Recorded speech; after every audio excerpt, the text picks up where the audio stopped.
He's not. He's an idiot. We all know that. But The at the dumbest guy same hooking time, up with the smartest girl. Yeah. I know, right? I'm one of the most loyal to Homelander. I don't feel like it's necessary out of fear. You know, how he sees him. He looks up to him in a very positive light or a good light, you know, even though Mhm. he does a lot of messed up things, you know.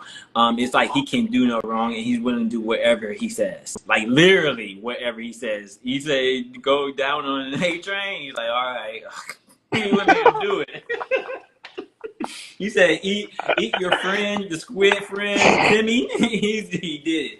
Like he had a picture of him in his room. You know, like Homelander is truly his work. Well, I agree. I agree with you. He has become one of the most fiercely loyal.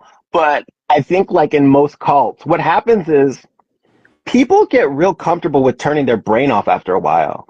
Like when there's a lot of stress, when there's a lot of things, when you have someone like Homelander, it quiets all the noise because you don't have to make any decisions. You just got to do what they say. Yeah.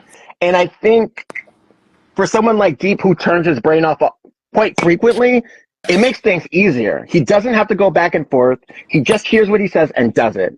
That's it. Yeah. And I think that's kind of how cults work. Like people get in a cult and they're just like, fuck it, what you got for me? Like,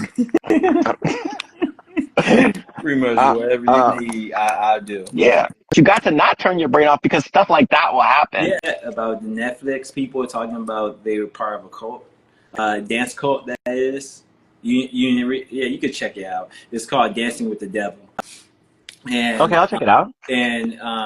basically it's here in LA, like a lot of great dancers. You see them. I actually follow most of these dancers. That's the crazy part of it. Were like in this quote unquote cult that they didn't realize they were in part of, and you know they weren't like with all the money they were making, they were losing out on their.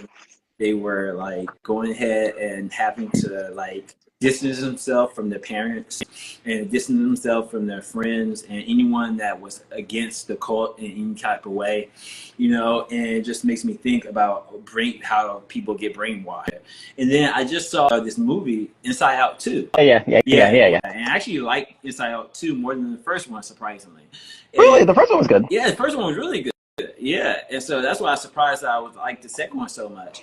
But I think what I liked about the second one is about, you know, finding yourself and not making sure you don't lose yourself, and not losing yourself to circumstances, I guess you could say, you know, not losing yourself to your anxiety, you know, still maintaining who you are as a person. And that was a great message that I felt like they gave. And, you know, it makes me think about morals. It makes me think about, you know, how that could apply to my life, to other TV shows, to, you know, just in the whole big thing of it. But yeah, it's just like so intertwined with life when you look at these different TV shows and movies and how it applies. And that's what makes, you know, good stories, good scripts, good storytelling is about how it could truly relate to that individual. And when it relates to so many people, then of course you're like, oh yeah, this definitely is something that is amazing that has been created, you know? So Yeah. Yeah, well said. I agree. I got nothing to add. Like 1,000%.